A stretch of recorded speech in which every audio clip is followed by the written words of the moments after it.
খারিজিদের আকিদা, জঙ্গিদের আকিদা খারাপ হওয়ার দুইটা কারণ।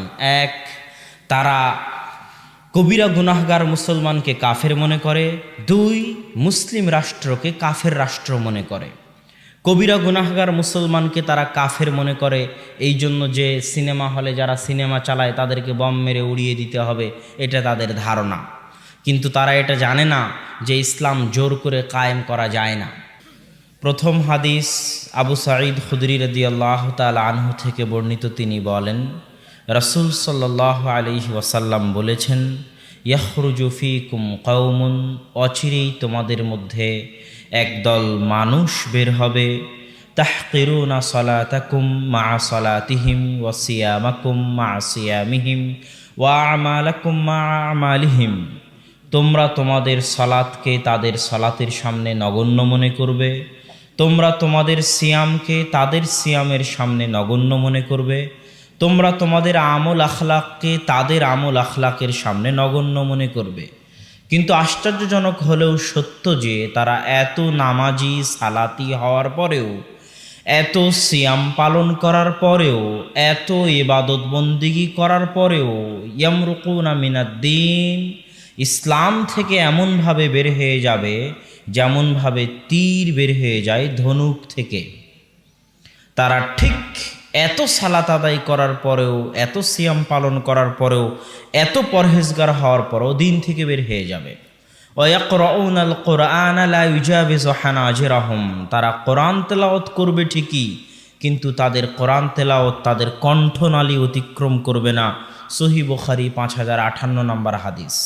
দ্বিতীয় হাদিস, রাসূল সাল্লাল্লাহু আলাইহি ওয়াসাল্লাম একদিন যুদ্ধের পর গনিমতের মাল বন্টন করতেছেন।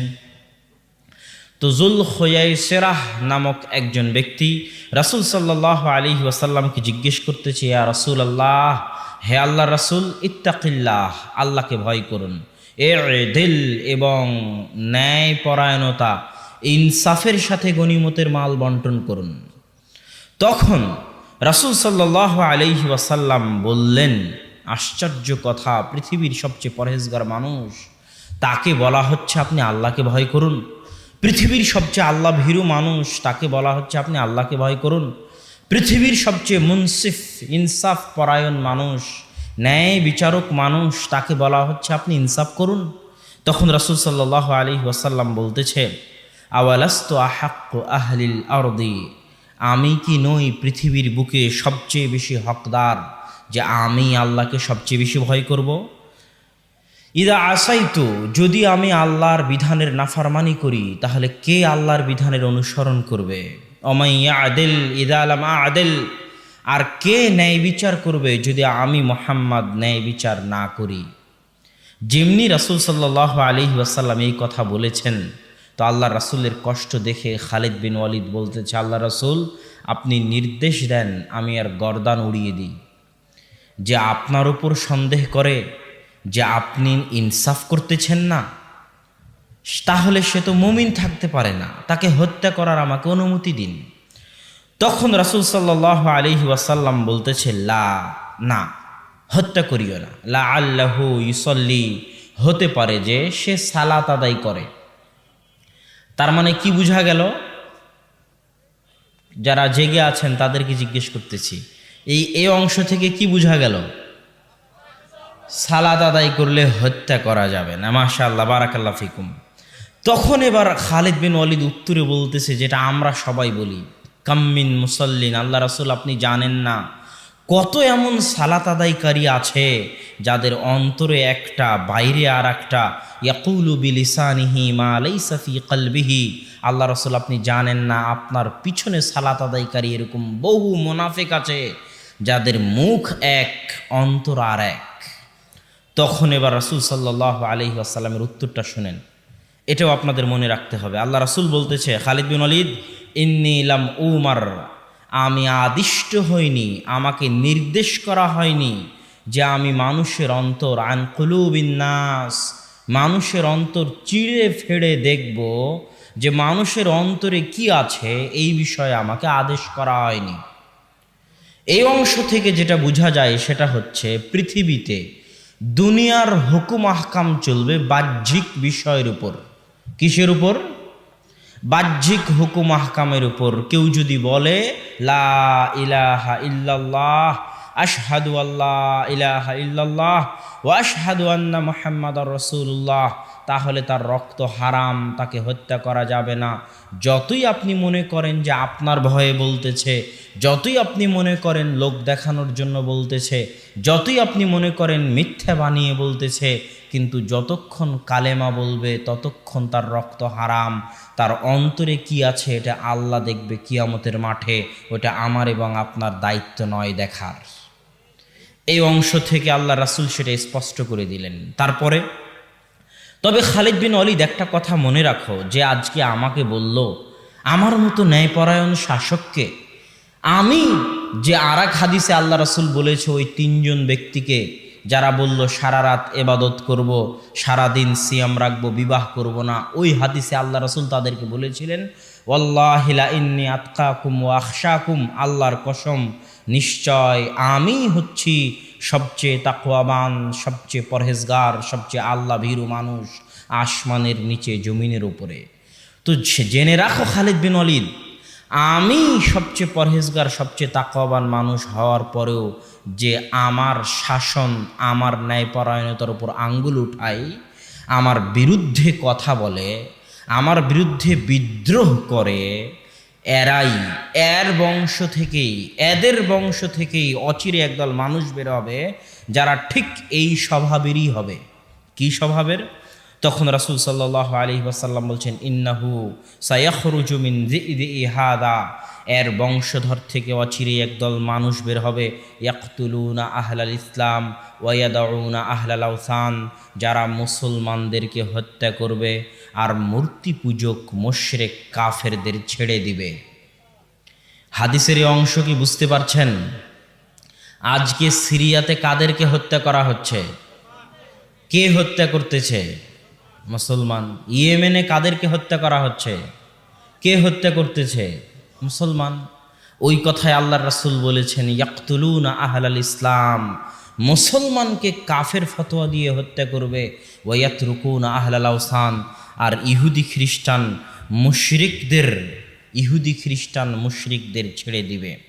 সম্মানিত উপস্থিতি, তৃতীয় হাদিস, আল্লাহ রাসূল সাল্লাল্লাহু আলাইহি ওয়াসাল্লাম বলছেন ইয়াখরুজু ফীকুম, অচিরেই তোমাদের মধ্যে একদল মানুষ বের হবে হুদাসাউল আসনান, যাদের দাঁত হবে নতুন, কেবল দাঁত উঠেছে, নতুন দাঁত গজিয়েছে, তাদেরকে হাদিসে বলা হয়েছে হুদাসাউল আসনান, নতুন গজানো দাঁতওয়ালা তথা অল্প বয়সী।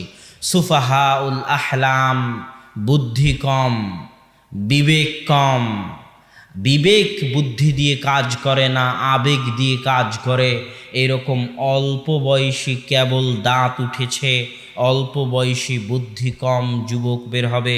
ইয়াকুলুনা মিন খাইরি কওলিল বারিয়াহ, আল্লাহ রাসূলের কথা থেকেই কথা বলবে। ফাইদা লাকিতুমুহুম ফাকতুলুহুম, যদি তোমরা তাদেরকে পাও তাহলে তাদেরকে হত্যা করিও। ফা ইন্না ফি কতলিহিম আজরুন ইয়াউমাল কিয়ামাহ, কেননা তাদেরকে হত্যা করার মধ্যে কিয়ামতের মাঠে নেকি রয়েছে। আর এক হাদিসে রাসূল সাল্লাল্লাহু আলাইহি ওয়াসাল্লাম বলছেন লাইন আদরাকতুহুম, আমি যদি এদেরকে পাই, আমি যদি এই সম্প্রদায়কে পাই, লাআকতুলান্নাহুম কাতলা সামুদ, তাহলে আমি তাদেরকে সামুদ জাতির মতো হত্যা করব।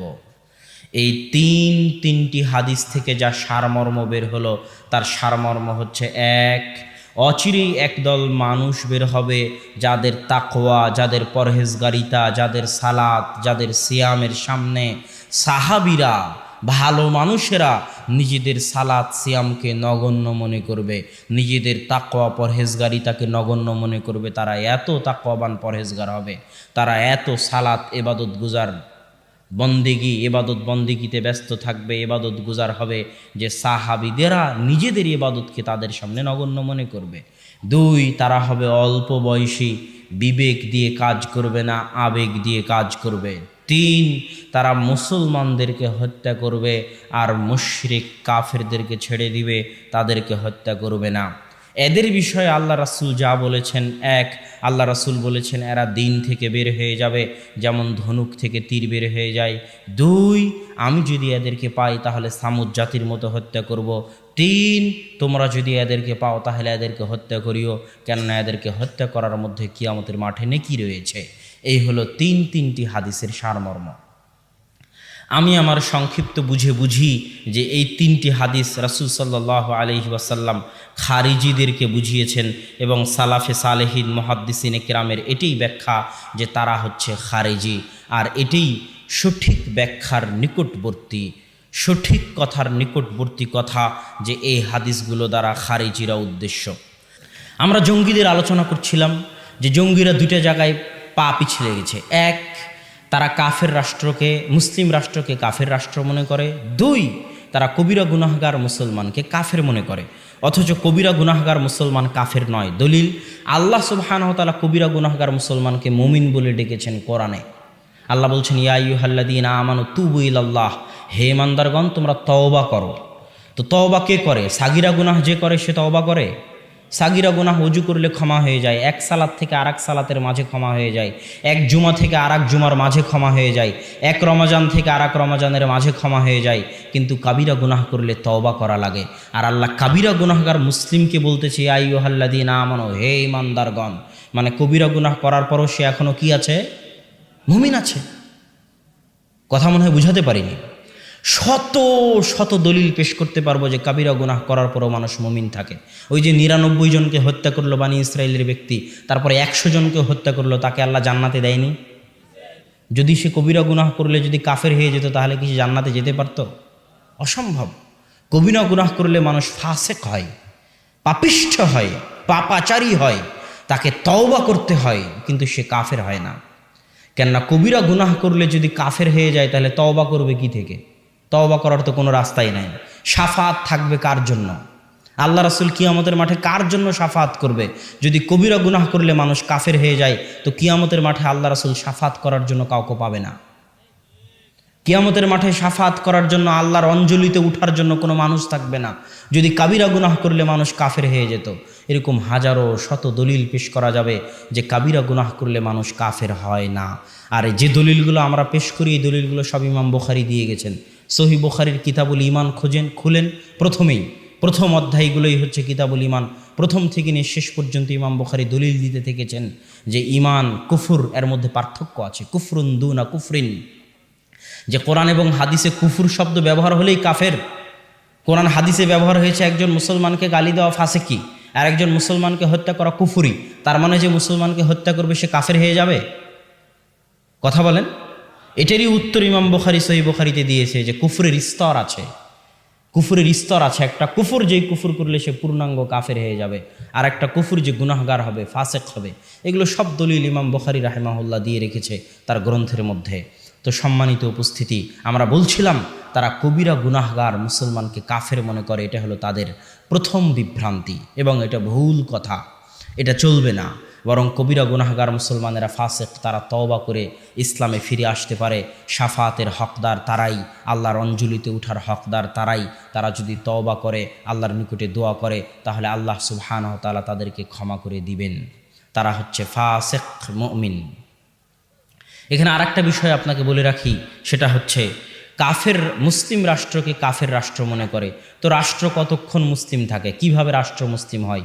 যে রাষ্ট্রের অধিকাংশ জনগণ মুসলমান, যে রাষ্ট্রে ইসলামী সংস্কৃতির প্রভাব থাকে, যে রাষ্ট্রে ইসলামী হুকুম আহকাম বিধিবিধান মানতে কোনো বাধা নাই, যে রাষ্ট্রের রাষ্ট্রনেতা মুসলমান, নাম কাওয়াস্তে হলেও প্রকাশ্য কাফের নয়, এইরকম যে গুণাবলী যে রাষ্ট্রের মধ্যে পাওয়া যাবে সেই রাষ্ট্রকে কাফের রাষ্ট্র বলা যাবে না, বরং মুসলিম রাষ্ট্র বলতে হবে। তবে পূর্ণাঙ্গ মুসলিম নয়, ফাসেক মুসলিম রাষ্ট্র।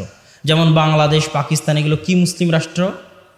ফাসেক মুসলিম রাষ্ট্র। এগুলোকে সংশোধন করার চেষ্টা করতে হবে। এগুলোর বিরুদ্ধে বিদ্রোহ করে মুসলমানদের রক্ত, মাল, সম্পদ ধ্বংস করার চেষ্টা করা যাবে না। এখানে আরও একটা কথা আপনাকে বলে রাখি যে কাফের হলেই যে তাকে হত্যা করতে হবে তা কিন্তু নয়। কাফের হলেই কি হত্যা করতে হবে নাকি? হ্যাঁ, এই সম্পর্কে ইসলামের বিধান আছে। কয়েক শ্রেণীর কাফের যাদেরকে আপনি হত্যা করতে পারবেন না, আল্লাহ রাসূল বলেছে তাদেরকে যদি আপনি হত্যা করেন তাহলে আপনি জান্নাতের গন্ধও পাবেন না। এক, যেই কাফের রাষ্ট্রের সাথে মুসলিম রাষ্ট্রের চুক্তি আছে, চুক্তি, যে ইসলামী খেলাফতের সাথে কোনো কাফের রাষ্ট্রের চুক্তি আছে, ওই চুক্তিবদ্ধ কাফের রাষ্ট্রের কোনো কাফেরকে কোনো মুসলমান হত্যা করতে পারবে না। 2, যেই কাফের রাষ্ট্র থেকে কোনো ব্যক্তি মুসলমান রাষ্ট্রে এসেছে নিরাপত্তা নিয়ে, রাষ্ট্র বলেছে আমি তাকে নিরাপত্তা দিলাম। যেমন যখন আল্লাহ রসুল মক্কা বিজয় করলো তখন আল্লাহ রসুল বলল, আল্লাহ রসুল কি বলল আপনাদের মনে আছে? আল্লাহ রসুল বলল সুফিয়ানের বাড়িতে, তাদের বাড়িতে, উমুক উমুকের বাড়িতে, সব নাম ধরে ধরে আল্লাহ রসুল বললেন তাদের বাড়িতে যারা আশ্রয় নিবে তারা নিরাপদ, তারা নিরাপদ, তারা নিরাপদ। মানে রাষ্ট্র তাদেরকে কি দিয়ে দিল? নিরাপত্তা দিল। এখন আল্লাহর রাসূলের অধীনস্থ কোনো ব্যক্তি তাদের গায়ে হাত উঠাতে পারবে না। ঠিক যখন কোনো কাফের কোনো মুসলিম রাষ্ট্রে ঢুকবে, মুসলিম রাষ্ট্র তাকে ভিসা দিয়েছে। ভিসা দেওয়া মানে কি দেওয়া? নিরাপত্তা দেওয়া। তো যে ভিসা নিয়ে এসেছে তাকে আপনি হত্যা করতে পারবেন না, কেননা মুসলিম রাষ্ট্র তাকে নিরাপত্তা দিয়েছে। তাকে নিরাপত্তা দেওয়া আপনার জিম্মেদারি। আপনার সরকার তাকে নিরাপত্তা দেওয়ার ওয়াদা করেছে, তাকে নিরাপত্তা দেওয়া আপনার জিম্মেদারি। যদি আপনি তাকে হত্যা করেন আপনি জান্নাতের গন্ধ পাবেন না, আল্লাহ রাসূলের হাদিস। 3, যে কাফের মুসলিম রাষ্ট্রে বসবাস করে জিজিয়া দিয়ে, কর দিয়ে যে কাফের মুসলিম রাষ্ট্রে বসবাস করে তার রক্ত হারাম, তাকে আপনি হত্যা করতে পারবেন না। শুধু তাই নয়, এমনকি যুদ্ধরত অবস্থায় যে দেশের সাথে যুদ্ধ চলতেছে তাকে বলা হয় দারুল হারব আর দারুল ইসলাম। দারুল ইসলাম আর দারুল হারবে যুদ্ধ চলতেছে। তো যে দেশের সাথে যুদ্ধ চলতেছে ইসলামিক খেলাফতের, ওই দেশেরও নারী, শিশু, বয়োবৃদ্ধ যারা যুদ্ধের মাঠে আসেনি তারা কাফের হওয়ার পরও আপনি তাদেরকে হত্যা করতে পারবেন না। এটা ইসলামের নিয়ম।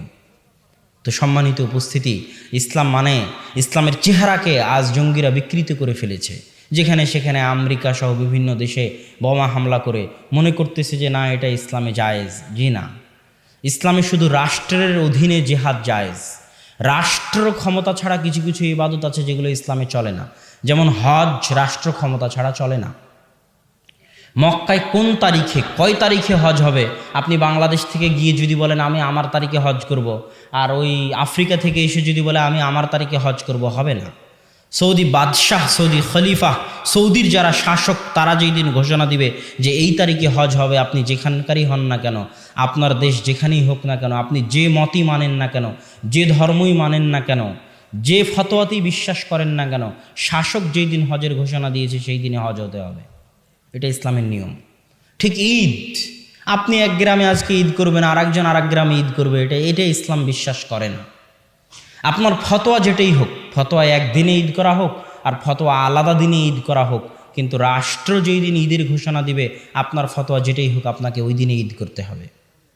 এইরকম জিহাদ, ইন্নামাল ইমাম জুন্নাতুন ইউকাতালু মিন ওয়ারাইহি, ইমাম হচ্ছে ঢাল, তার পিছনে থেকে জিহাদ করতে হয়। ইমাম মানে রাষ্ট্রনেতা, তার পিছনে থাকা ছাড়া, তিনি সামনে থাকা ছাড়া যুদ্ধ হয় না। তো সম্মানিত উপস্থিতি, আমরা সঙ্গে দিচ্ছিলাম যে আমরা কাফের রাষ্ট্র, মুসলিম রাষ্ট্রকে কাফের রাষ্ট্র মনে করি, যেটা মনে করা ঠিক নয়। বরং যতক্ষণ মুসলিম রাষ্ট্র আছে ততক্ষণ সেই মুসলিম রাষ্ট্রের যাবতীয় বিধিবিধান মেনে চলা আপনার জন্য জরুরি। যেমন বাংলাদেশ একটা মুসলিম রাষ্ট্র, আমি মনে করি এই বাংলাদেশের মুসলিম রাষ্ট্রের নিয়ম হচ্ছে রাস্তার সিগন্যাল দেওয়া আছে। কথা কি বুঝতে পারছেন? তো আপনি যদি ওই সিগন্যাল অতিক্রম করেন তা আমার দৃষ্টিতে আপনি গুনাহগার হবেন, আমার বুঝে বলে, কেননা আপনি মুসলিম রাষ্ট্রের নিয়মকে লঙ্ঘন করলেন। বাংলাদেশের নিয়ম হচ্ছে যে আপনাকে এই জায়গায় এই কাজটা করতে হবে, এই জায়গায় এই কাজটা করতে হবে। যতক্ষণ না ওই কাজ ইসলাম বিরোধী হচ্ছে ততক্ষণ ইসলাম বলে তুমি ওটা মানো। কথা না বুঝাতে পারলে আমি ব্যর্থ। যতক্ষণ রাষ্ট্রের কোনো কথা ইসলাম বিরোধী না হচ্ছে ততক্ষণ ইসলাম বলে তুমি রাষ্ট্রের আনুগত্য করো, রাষ্ট্র যেটা বলতেছে সেটা শোনো। যদি সেটা তুমি লঙ্ঘন করো তাহলে তুমি গুনাহগার হবে। এটার নামে ইকামতে দিন। ইকামতে দিন মানে রাস্তাঘাট বন্ধ করে দিয়ে, রাষ্ট্রের বিরুদ্ধে বিদ্রোহ করে, রাষ্ট্রের মাল সম্পদ, ধন সম্পদ নষ্ট করে। বাংলাদেশের সম্পদ কার সম্পদ? আমাদের সম্পদ। কথা বুঝেননি? বাংলাদেশের সম্পদ আমাদের সম্পদ। তা আমি মিছিল মিটিং করে, জ্বালাও পোড়াও করে, হরতাল করে বাংলাদেশের সম্পদকে নষ্ট করতেছি, মানে আমার ক্ষতি করতেছি। আমি ফতোয়া দিয়ে, কাফের ফতোয়া দিয়ে বাংলাদেশের পুলিশ, আর্মি, র্যাবকে হত্যা করতেছি, মানে আমি আমার দেশের ক্ষতি করতেছি। এটা বুঝতে হবে। আমি ইসলামের ক্ষতি করতেছি, এটা বুঝতে হবে। কেননা প্রকারান্তরে এটা হচ্ছে ফাসেক মুসলিম রাষ্ট্র হলেও কাফের রাষ্ট্র নয়। অতএব এই ফাসেক মুসলিম রাষ্ট্রের প্রত্যেক জিনিস, একটা টাকাও আমানতের সাথে হেফাজত করা প্রত্যেক মুসলমানের দায়িত্ব। আপনি রাষ্ট্র ক্ষমতায় আছেন, OC, DC, SP, commissioner, chairman, মন্ত্রী, জনগণের টাকা আপনার হাতে আছে। ইসলাম বলতেছে এই টাকার হেফাজত করতে হবে। ক্ষতি করলে কিয়ামতের মাঠে জবাব দিতে হবে, আপনি একটা মুসলিম রাষ্ট্রের ক্ষতি করেছেন, ধ্বংস করেছেন। সম্মানিত উপস্থিতি, এই জন্য আমি আপনাদের সামনে বলতেছিলাম যে একামতে দিনের সঠিক অর্থ আমরা বুঝি না। একামতে দিনের সঠিক অর্থ বুঝতে গেলে আপনাকে বুঝতে হবে একামতে সালাত কাকে বলে। একামতে সালাত মানে কি ডাঙ্গিপাড়ার সব মানুষকে আজ সকালে গিয়ে ফজরের সময় পিটিয়ে মসজিদে নিয়ে আসবে, এর নাম একামতে সালাত। এখন ডাঙ্গিপাড়ার সব মানুষকে পিটিয়ে মসজিদে নিয়ে আসলাম, কেউ রুকু করাও জানে না, সূরা ফাতিহাও জানে না, ওযু করাও জানে না, তাহলে একামতে সালাত হলো না? হলো না। একামতে সালাত হলো না। একামতে সালাত মানে আমি নিজে যদি আমার মধ্যে একামতে সালাত করতে চাই, তার মানে সালাতের যাবতীয় হুকুম আহকাম বিধিবিধান মেনে, যেভাবে অজু করার সেভাবে অজু করে, যেভাবে সালাত আদায় করার সেভাবে সালাত আদায় করে যদি আমি নিয়মিত 5 ওয়াক্ত সালাত আদায় করি, তাহলে আমি আমার মধ্যে কি করলাম? জোরে কথা বলেন, কি করলাম? একামতে সালাত করলাম। এটা হচ্ছে ঠিক একামতে দিন। তার মানে একামতে দিন মানে আর একজনকে পিটিয়ে দিন মানাতে হবে তা না।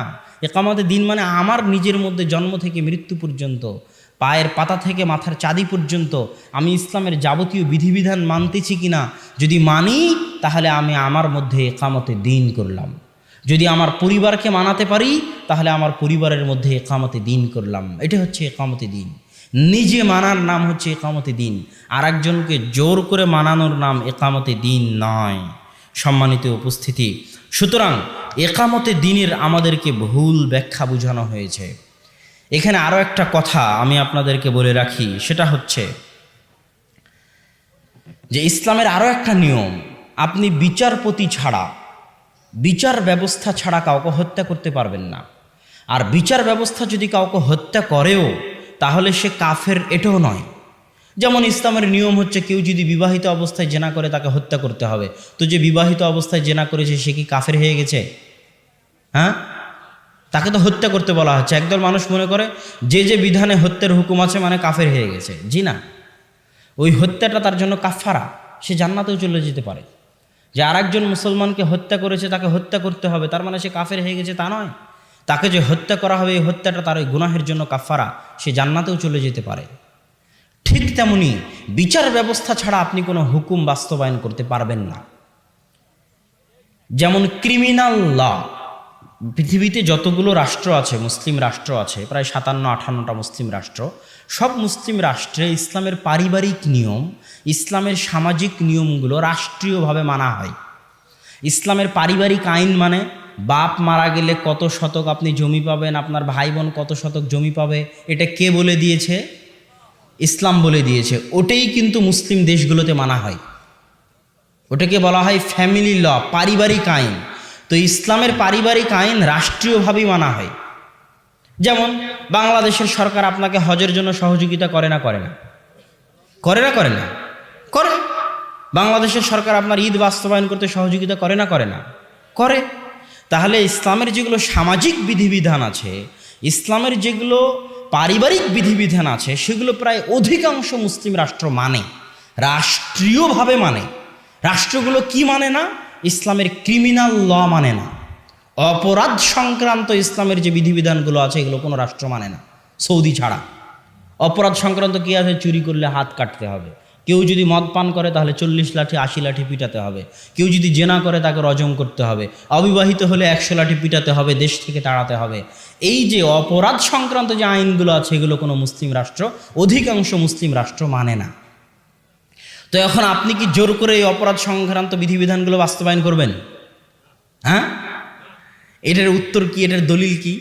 এটার দলিল হচ্ছে স্বয়ং খলিফা ওমর যদি কাউকে নিজে চোখে জেনা করতে দেখে তো খলিফা ওমর তার ওপর জেনার হদ কায়েম করতে পারবে না সাক্ষী ছাড়া।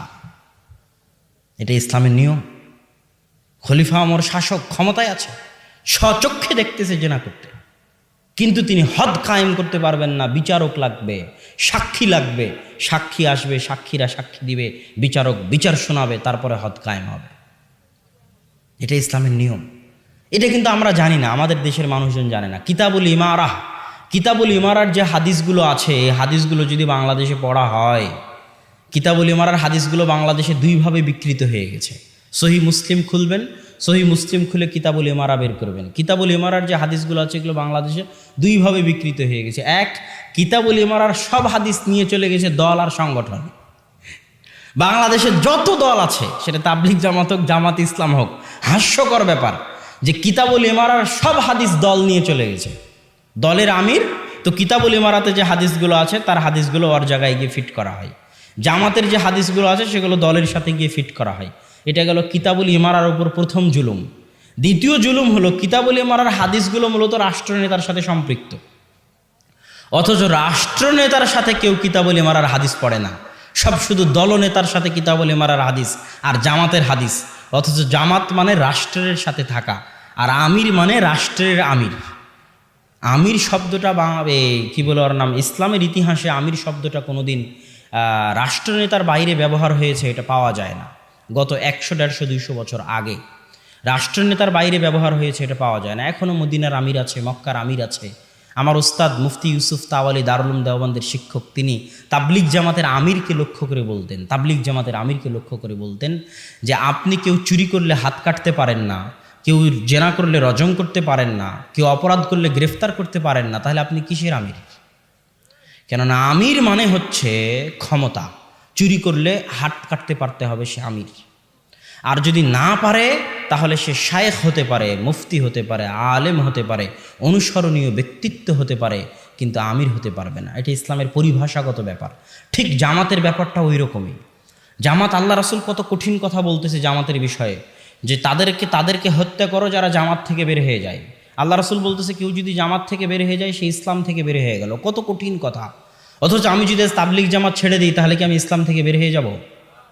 তাহলে তার মানে জামাত মানে দল নয়। জামাত মানে তাহলে কি? ওই যে আবু বকর রাদিয়াল্লাহু তাআলা আনহু বলতেছে যারা যাকাত দেবে না এদেরকে আমি হত্যা করব, এদের বিরুদ্ধে যুদ্ধ করব। তো ওমর রাদিয়াল্লাহু তাআলা আনহু বলছে কেমনে যুদ্ধ করবেন? এরা তো সব আশহাদু আল্লা ইলাহা ইল্লাল্লাহ, আশহাদু আন্না মুহাম্মাদুর রাসূলুল্লাহ এই কালেমা পড়েছে, এদের তো রক্ত হারাম, এদের বিরুদ্ধে তো আপনি যুদ্ধ করতে পারেন না। এটা কে বলতেছে? ওমর রাদিয়াল্লাহু তাআলা আনহু বলতেছে। তো ওমর রাদিয়াল্লাহু তাআলার কথা শুনলেনই না আবু বকর রাদিয়াল্লাহু তাআলা আনহু। আবু বকর রাদিয়াল্লাহু তাআলার ওই বাক্য কত কঠোর কঠিন সেটা আব্বুর যাকাতের বক্তব্যে শুনিয়েন, যে কত কঠোর কঠিন। যে লাউ মানাউনি কালান ইউদ্দুনাহু ইলা রাসূলিল্লাহ, ওমর শুনে রাখো, যারা আল্লাহর রাসূলের যুগে যাকাত দিতে আসতো, যাকাত দিতে এসে গরু ছাগল উটের সাথে গরু ছাগল উটের দড়িও দিয়ে যেত। আজ আমি আবু বকর আমার যুগে যাকাত দিতে এসে যদি গরু ছাগল উট দিয়ে যায় আর গরু ছাগল উটের দড়ি না দিয়ে যায়, শুনে রাখো ওমর যারা আল্লাহ রাসূলের যুগে ওসর দিতে এসে খেজুর গম ধান চাল দিয়েছে, খেজুর গম ধান চালের বস্তাও রেখে দিয়ে গিয়েছে।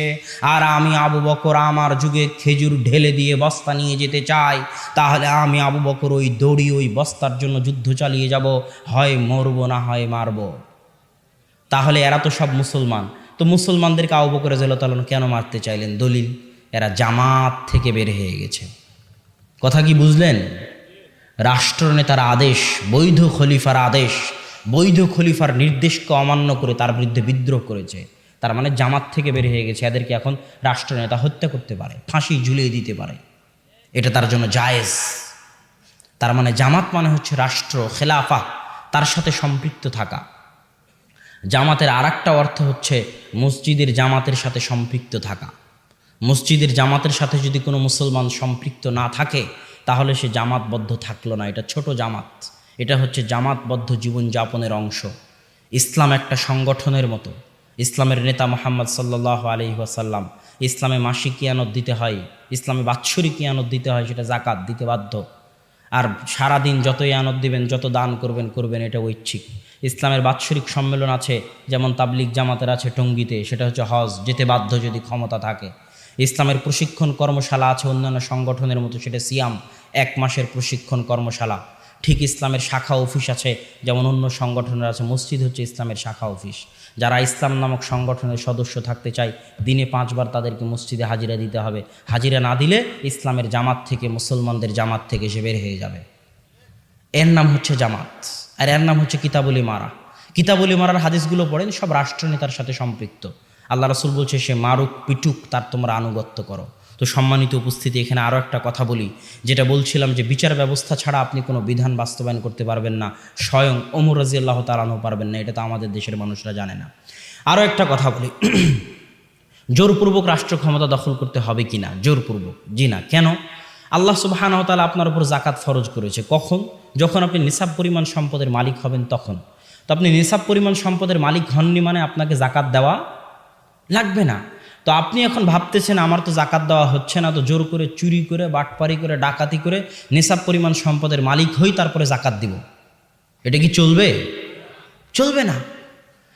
তো যেমন জোর করে অন্যায়ভাবে জাকাত নিজের উপর ফরজ করার জন্য জোর করে আপনি চুরি করে, ডাকাতি করে জাকাত নিজের উপর ফরজ করবেন, এটা নয়। ঠিক তেমন রাষ্ট্রের ইসলাম যে যেখানে ক্ষমতায় আছে সারা মুসলিম বিশ্বে, আজকে বাংলাদেশের প্রধানমন্ত্রী শেখ হাসিনা থেকে শুরু করে, পাকিস্তানের প্রধানমন্ত্রী ইমরান খান থেকে শুরু করে, সৌদির বাদশাহ থেকে শুরু করে সকলের উপর যে যেখানে ক্ষমতায় আছে সকলের উপর ফরজ, সকলের উপর ফরজ, সকলের উপর ফরজ যে তারা নিজ নিজ দেশে ইসলামের বিধিবিধান বাস্তবায়ন করবে। যদি না করে তাদেরকে কিয়ামতের মাঠে আল্লাহর সামনে জবাব দিতে হবে। কিন্তু এটা আমার দায়িত্ব নয়, আমার উপর এখনো ফরজ হয়নি। কোনোদিন যদি আমার উপর চলে আসে রাষ্ট্র ক্ষমতা, তাহলে তখন আমার উপর ফরজ হবে। কথা মনে হয় বুঝাতে পারিনি। যে যেখানে রাষ্ট্র ক্ষমতায় আছে তার রাষ্ট্রে ইসলাম কায়েম করা তার উপর ফরজ। আমায় এখনো রাষ্ট্র ক্ষমতায় যায়নি মানে আমার উপর ফরজ নয়। আর জোর করে নিজের উপর ফরজ চাপিয়ে নিব, মারামারি করে, গন্ডগোল করে, হরতাল করে, ভোট দিয়ে, অস্ত্র দিয়ে নিজের উপর ফরজ চাপিয়ে নিব, এটা সালাফে সালেহিনের পদ্ধতি নয়। এটা আহমদ বিন হাম্বল, ইবনু তাইমিয়া, মুজাদ্দিদে আলফেসানি তাদের পদ্ধতি নয়। অতএব এই পদ্ধতি থেকে বেরিয়ে আসতে হবে।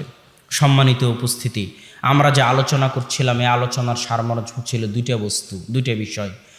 এক, কবিরা গুনাহগার মুসলমানকে কাফের মনে করে জঙ্গিরা। 2, জঙ্গিরা মনে করে মুসলিম রাষ্ট্রকে কাফের রাষ্ট্র। এই 2 চিন্তা থেকে বের হয়ে আসতে হবে। বের হয়ে এসে সংশোধনের মাধ্যমে, দাওয়াতের মাধ্যমে রাষ্ট্রে, দেশে পরিবর্তন আনার চেষ্টা করতে হবে। আল্লাহ সুবহানাহু ওয়া তাআলা আমাদেরকে সেই তৌফিক দান করুক, আল্লাহুম্মা আমিন। বক্তব্যের শেষে এসে আপনাদেরকে বলতে চাই যে এই যে সালাফি কনফারেন্সকে অনেকে জঙ্গির সাথে লাগিয়ে দিল, আব্দুর রাজ্জাক বিন ইউসুফ বা আমাদের যারা আহলে হাদিস আলেম ওলামা আছে, কোথায় যেন একজন দেখলাম অনেক কিছুদিন আগে একজন কোন পুলিশ কমিশনার তিনিও বক্তব্যে বললেন যে জঙ্গিরা সাধারণত আহলে হাদিস হয় বা জঙ্গিরা সাধারণত সালাফি হয়। তো এই কথার ক্ষেত্রে আমি একটা কথা বলতে চাই, যদিও ঘুমন্ত পরিবেশ এই জন্য সেইভাবে কথার মধ্যে আসতেছে না ওভাবে, কিন্তু একটা কথা যেটা বলতে চাই বাংলাদেশের সরকারকে, উপস্থিত প্রশাসনকে, উপস্থিত গোয়েন্দা বিভাগকে, যারা এখানে গোয়েন্দা বিভাগের লোকেরা আছেন, যেহেতু এই সালাফি কনফারেন্সকে নিয়ে গত 1 সপ্তাহ 10 দিন যাবৎ অনেক দৌড়ঝাঁপ, বিশাল ঝড়ঝাপটার মধ্যে দিয়ে যেতে হয়েছে। গোয়েন্দা, সাংবাদিক, পুলিশ, থানা, এসপি, ডিসি, ওসি সকলের দরবার দিয়ে, সকলের দুয়ার দিয়ে পার হতে হয়েছে। তো সেই ক্ষেত্রে এটার ওপর প্রশাসনের চোখ আছে, গোয়েন্দা বিভাগের চোখ আছে, প্রশাসনের লোকের চোখ আছে। তাদেরকে উদ্দেশ্য করে বলতে চাই, আপনারা যদি কোনোদিন বাংলাদেশ থেকে জঙ্গিবাদকে সম্পূর্ণরূপে নির্মূল করতে চান, পরিপূর্ণরূপে নির্মূল করতে চান, ফাঁসি দিয়ে জেলখানায় বন্দি করে জঙ্গিবাদকে নির্মূল করা যাবে না। এটা সম্ভব নয়। জঙ্গিবাদ তাদের মাথায় ঢুকিয়ে আছে, তাদের মাথায় বাতিল চিন্তা, বাতিল আকিদা আছে। যতক্ষণ না তাদের মাথা থেকে বাতিল চিন্তা, বাতিল আকিদা বের করা যাবে, ততক্ষণ জোরপূর্বক চাপিয়ে, জোরপূর্বক জেলখানায় বন্দি করে, জোরপূর্বক ফাঁসি দিয়ে স্থায়ীভাবে জঙ্গিবাদকে ধ্বংস করা যাবে না। আপনারা যদি কোনোদিন চান, আমি আপনাদের চ্যালেঞ্জ দিয়ে বলতে পারি, আহলে হাদিস সালাফিরা তো জঙ্গি নয়। মাননীয় প্রধানমন্ত্রী থেকে শুরু করে প্রশাসনকে বলতে চাই, আপনারা যদি কোনোদিন কল্পনা করেন বাংলাদেশের মাটি থেকে জঙ্গিবাদকে চিরস্থায়ীভাবে নির্মূল করবেন, তাহলে আহলে হাদিস আলেমদেরকে ডেকে এই সমস্ত জঙ্গিদের মাঝে দাওয়াতি কাজ করার সুযোগ করে দিন। ইনশাআল্লাহ আহলে হাদিস আলেমদের সুযোগ দিলে, আহলে হাদিস আলেমদের রাষ্ট্রীয়ভাবে বাইতুল মুকাররম থেকে, টিভি চ্যানেলগুলো থেকে শুরু করে, জঙ্গি যাদের মধ্যে জঙ্গি আকিদা আছে তাদের মাঝে সারা দেশ দেশব্যাপী প্রোগ্রাম করার, আলোচনা করার, তাদের মিডিয়ার মাধ্যমে তাদের বক্তব্য দেওয়ার সুযোগ করে দিলে সর্বক্ষেত্রে ইনশাআল্লাহ বাংলাদেশের মাটিতে আহলে হাদিসরাই পারবে এই জঙ্গিবাদ সন্ত্রাসবাদের চিন্তাকে বাংলাদেশের মাটি থেকে চিরতরে নির্মূল করে দিতে ইনশাআল্লাহ। এই গ্যারেন্টি, এই চ্যালেঞ্জ আমি দিতে পারি। অতএব আহলে হাদিসদেরকে জঙ্গি, সালাফিদেরকে, সালাফি কনফারেন্সকে জঙ্গি মনে না করে আমাদের এই দালিলিক আলোচনাগুলো শুনুন, শুনে আমাদেরকে সুযোগ দিন। আমরা জঙ্গি তো নই, আপনার দেশ থেকে জঙ্গি আমরাই মুক্ত করতে পারবো। সেই দলিল, সেই জ্ঞান, সেই বক্তব্য, সেই আওয়াজ, সেই লেখনী আমাদের আছে ইনশাআল্লাহ। অতএব আমাদেরকে এটার সাথে সম্পৃক্ত না করে বরং আমাদেরকে গনিমত হিসেবে কাজে লাগানোর, বাংলাদেশকে শান্তি ও নিরাপত্তাপূর্ণ উন্নত রাষ্ট্রে পরিণত করার ক্ষেত্রে আমাদের সহযোগিতা গ্রহণের জন্য আবেদন জানাই। আর সালাফি কনফারেন্স ইনশাআল্লাহ, আমি গতকাল হয়তো কিছু কথা বলেছিলাম সালাফি কনফারেন্স নিয়ে, আজ আর বলতে চাই না। আজ এতটুকুই বলবো যে আল্লাহ সুবহানাহু তাআলা যাদের অন্তরে সালাফি কনফারেন্স নিয়ে সংকীর্ণতা আছে, আপনি তাদের অন্তরকে প্রশস্ত করে দিন, আমিন। এবং আমি আশা করব অন্তরের অন্তরস্থল থেকে আমাদের যদি কোনো ভুল ত্রুটি হয়ে থাকে ক্ষমা সুন্দর দৃষ্টিতে দেখবেন। সকলকে, যারা যেখানে বক্তব্য শুনতেছে এই সালাফি কনফারেন্স আয়োজন করতে গিয়ে আমাদের দ্বারা যদি কোনো ভুল ত্রুটি হয়ে থাকে ক্ষমা সুন্দর দৃষ্টিতে দেখবেন। আর আমরা অনুরোধ করব, এবার যদি না পারেননি কোনো সমস্যা নাই, আগামী বছর সালাফি কনফারেন্সে আসুন, সালাফি কনফারেন্স আয়োজন করতে সহযোগিতা করুন ইনশাআল্লাহ। এটি একটি নেকির কাজ। জামিয়া সালাফিয়ার মাধ্যমে, সালাফি কনফারেন্সের মাধ্যমে বাংলাদেশের মাটিতে সালাফি আন্দোলন গতি পাবে, বিস্তার লাভ করবে ইনশাআল্লাহ। এই আশা ব্যক্ত করে আজকের সংক্ষিপ্ত বক্তব্য এখানেই শেষ করতেছি। ওয়া আখির দাওয়ানা আলহামদুলিল্লাহি রাব্বিল আলামিন। আসসালামু আলাইকুম ওয়া রাহমাতুল্লাহি ওয়া বারাকাতুহু।